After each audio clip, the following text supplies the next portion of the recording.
9th के math के second chapter बहुपद के बारे में बताने वाले हैं। ठीक है, हमारा चैप्टर का नेम है बहुपद, पॉलिनोमियल। देखो चैप्टर के नेम से ही क्लियर है, बहुपद मतलब जिसमें बहुत पद हो, बहुपद मतलब होता है जिसमें बहुत पद हो। मैंने यहाँ लिख रखा है, जैसे एक मान लो एक इक्वेशन है कि y इक्वल टू है, देखो यहाँ पर a0x, अब देखो a1x² मतलब यहाँ 0 था अब यहाँ 1 हो गया, और जहाँ एक घात 1 था यहाँ पर घात 2 हो गया।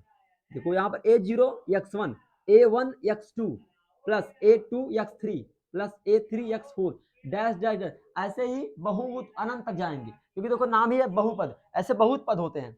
तो बहुपद लिखने का एक स्ट्रक्चर है ये बस खाली। अब हम लोग एक एग्जांपल लेंगे बहुपद में। देखिए बहुपद क्या है मैंने बता दिया, जिसमें बहुत पद हो, सिंपल सा फंडा है इसका। अब हम देखेंगे ना बहुपद के प्रकार, क्या देखेंगे हम लोग, बहुपद के प्रकार, टाइप्स ऑफ पॉलिनोमियल। देखिए बहुपद जो होता है ना, होता तो कई प्रकार का है। पहला है एक चर वाला बहुपद, पहला क्या बोलते हैं, एक चर वाले बहुपद, क्लियर। दूसरा है दो चर वाले बहुपद, दो चर वाले बहुपद, ऐसे ऐसे तीन चर वाले भी होते हैं, चार चर वाले भी होते हैं, मतलब नाम ही है कि बहुपद मतलब अनंत होते हैं। तो अभी मैं इन दोनों को ही बताता हूं आप लोगों को, ठीक है। एक चर वाले बहुपद क्या, ध्यान रखिएगा, मैं इसको यहां पर समझा रहा हूं। यहां पर एक चर वाले बहुपद को, जैसे मान लो अगर ऐसा दिया है 2x - 5 = 0, ये एक दिया है समीकरण, ठीक है। देखिए यहां पर ये समझिए पहले आप लोग, यहाँ जो नंबर है 2 है 5 है, कोई भी नंबर होगा उस नंबर को बोलते हैं वेरिएबल, क्या बोलते हैं,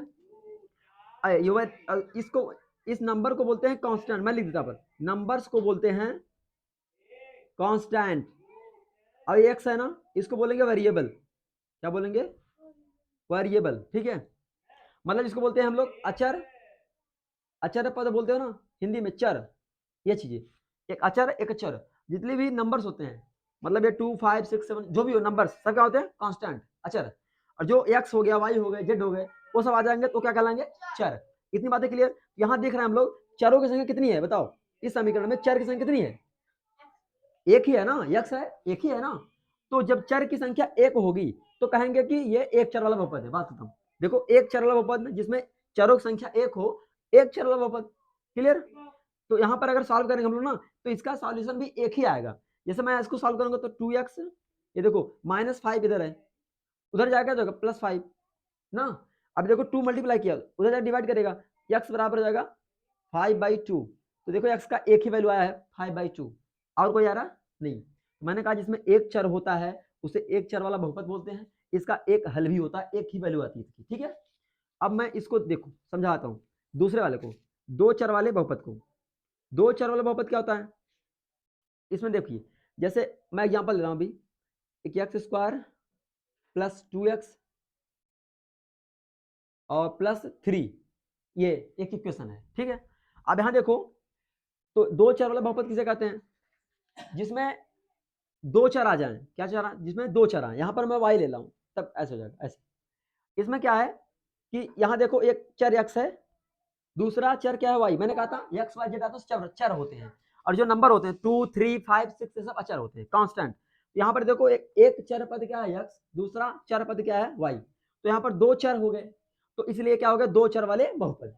इसका जो सॉल्यूशन होगा उसके दो होंगे, इसका हल दो होते हैं, ठीक है। अभी हम आप लोगों को ये बताते हैं कि दो चर वाले बहुपद को पहचानते कैसे हैं, ठीक है, क्लियर। अभी हम लोग सीखेंगे आप लोगों को बहुपद को कैसे पहचानते हैं कि ये दो चर वाला बहुपद है।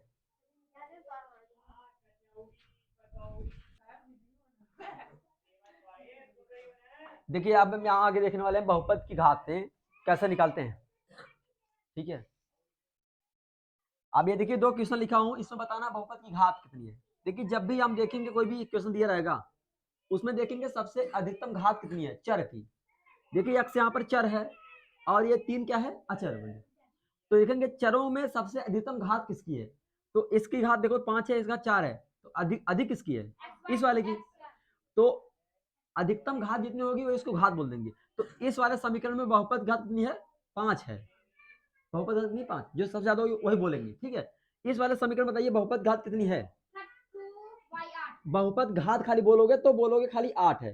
क्यों? क्योंकि y का अधिकतम घात देखो 8 ही है, इससे ज्यादा बड़ा कहीं नहीं है। जो सबसे बड़ा वाला होता है उसी को बोल देते हैं बहुपद की घात। एक ही ध्यान रखना, बहुपद का घात पूर्णांक संख्या होता है। पूर्णांक संख्या होता है पता है ना? पूर्णांक संख्या जैसे -5 हो गया, -6 हो गया, या 0 हो गया, या 1 हो गया, 2 हो गया, 3 हो गया, मतलब पूर्णांक संख्या होगा। ऐसा नहीं होगा कि 2/3 होगा या 4/5 होगा, बटे ग्रुप में नहीं होगा, घात होगा। ठीक है, तो बहुपद की घात पहचान लगे ना? ठीक है, आपका जो क्वेश्चन है ना क्लास 9th के 2.1 प्रश्नावली का पहला क्वेश्चन है, उसमें ये बताना है बहुपद की घात। ठीक है, तो मैं कुछ क्वेश्चन लिख रहा हूं यहाँ पर, आप लोग बहुपद की घात बताइएगा। ठीक है,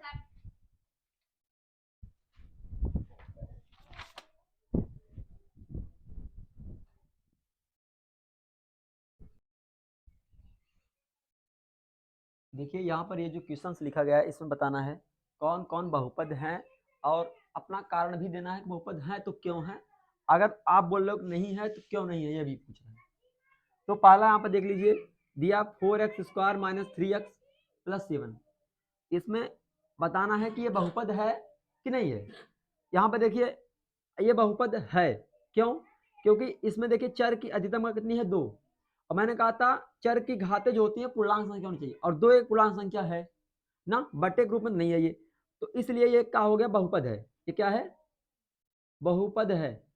लेकिन बहुपद में बताता एक होता है एक चर बहुपद, एक होता है दुई चर वाला बहुपद।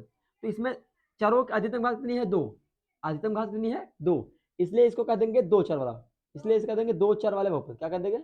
दो चर वाला बहुपद, क्योंकि इसकी अधिकतम घात कितनी है 2, जिसकी अधिकतम घात 2 होती है उसको दो चर वाला बहुपद बोल देते हैं। ठीक है, या तो आप ध्यान रखिए कि ये बहुपद है, इसकी अधिकतम घात 2 है, ये चीज ध्यान की।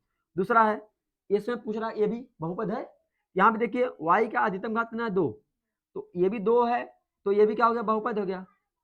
ठीक है, अब देखिए इसमें तीसरा में 3 करड़ी में t प्लस t करड़ी में 2, तो हम ऐसा इसको आगे सॉल्व करते हैं थोड़ा सा।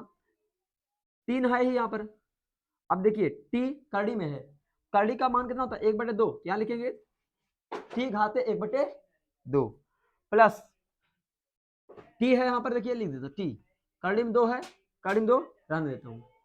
अब यहाँ देखिए t का घात जो है 1/2 है, मैंने कहा था चर की अधिकतम घात मतलब जो भी होनी चाहिए घात वो पूर्णांक संख्या होनी चाहिए, यहाँ पूर्णांक संख्या है ये नहीं, 1/2 है, इसलिए ये बहुपद नहीं है, क्योंकि पूर्णांक संख्या होनी चाहिए। अगर 2 होता तो होता, 4 होता होता, लेकिन ये 1/2 है, इसलिए ये क्या है, बहुपद, इसीलिए ये बहुपद नहीं है। इसको देखिए, इसमें चौथे वाले को y प्लस 2/y है, ये y के यहाँ गुणा कराइए, y कराएंगे तो क्या हो जाएगा, y² ना प्लस 2, और बटे y है, तो बटे में अगर कुछ y है, ये देखो चर पद y बटे में है भी, तो बटे में है, तो इसलिए ये बहुपद नहीं हुआ। बहुपद मतलब बटे में नहीं होना चाहिए कुछ, ऐसे सीधे सीधे होने चाहिए, सीधे बटे में कुछ नहीं होना चाहिए। क्लियर? ये देखिए पांचवा, मतलब ये भी बहुपद नहीं है। पांचवा देखिए यहाँ पर x की अधिकतम घात 10 है, y की 3 है, t की 50 है, ये भी बहुपद है। क्यों? क्योंकि देखो x, y और t ये सब चर पद हैं, तो इसको बोलेंगे कि ये 3 चर पद वाला है। कितने?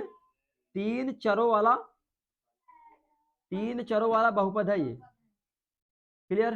ये 3 चरों वाला बहुपद है। ठीक है, जिसकी अधिकतम घात पूछेगा तो क्या बोलेंगे 50। मैंने कहा था सबसे ज्यादा जिस घात होती है उसी को बोलते हैं अधिकतम घात। तो ये बातें क्लियर हुई इतनी। आगे जो क्वेश्चन है बहुपद में बहुत आसान क्वेश्चन है, ये तो लिख लिया सब लोग, कर लोगे ना?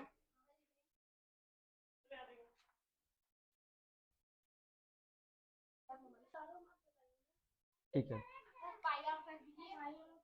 हाँ ठीक है, यहाँ देखो क्वेश्चन बोला ना, निम्नलिखित में से प्रत्येक में x² का गुणांक बताइए। बहुत ही आसान क्वेश्चन है, खाली आपको देखना x² जहाँ है उसका गुणांक बताना है। जैसे पहले देखो 2 + x² + x है, मतलब ये जो x² है ना इसका गुणांक पूछ रहा, मतलब इसके साथ गुणा में कौन है। अब यहाँ देखिए x² के साथ गुणा में कौन है, कुछ नहीं है, एक तो होगा, एक तो होगा, तो इसका बोल देंगे, इस वाले क्वेश्चन में बोल देंगे x² का गुणांक जो होगा वो क्या होगा, 1 होगा। क्लियर? आसानी नहीं है ये। इसमें देखो पूछ रहा है x² गुणांक, इसमें पूछ रहा है, यहाँ लिखेंगे x² का गुणांक कितना है, यहाँ पर देखो एक तो होगा यहाँ पर, लेकिन ये देखो माइनस सामने, तो इसका बोलेंगे -1 होगा। कितना होगा? -1। क्लियर? हाँ हाँ प्लस एक, क्योंकि देखो प्लस था सामने इसलिए प्लस एक होगा इसका, यहाँ माइनस एक। देखो यहाँ पर तीसरा देखो, यहाँ एक्स स्क्वायर गुणा कितना है, मतलब एक्स स्क्वायर साथ गुणा में क्या है यहाँ पर बोलो, पाई बाई 2 है ना। तो यहाँ लिख देंगे, इस क्वेश्चन में लिखेंगे कि एक्स स्क्वायर का गुणांक नहीं एक्स स्क्वायर गुणांक पाई बाई 2 है, क्योंकि इसके साथ में गुणा में यही है, जो गुणा में होता वही बस। चौथा देख लो, चौथे में कहीं एक्स स्क्वायर दिख रहा है बोलो, एक्स, इसमें एक्स स्क्वायर है ही नहीं। तो जिस समीकरण में एक्स स्क्वायर नहीं होगा उसका गुणांक क्या होगा, कुछ नहीं, उसका गुणांक 0 होगा। तो लिख देंगे इस समीकरण में एक्स स्क्वायर नहीं है, इसलिए या ऐसे डाल ले लेंगे कि एक्स स्क्वायर का गुणांक इसमें लिख देंगे बराबर 0, क्योंकि है ही नहीं, पता नहीं कुछ। तो ये बेहद आसान क्वेश्चन है, नोट कर लीजिए।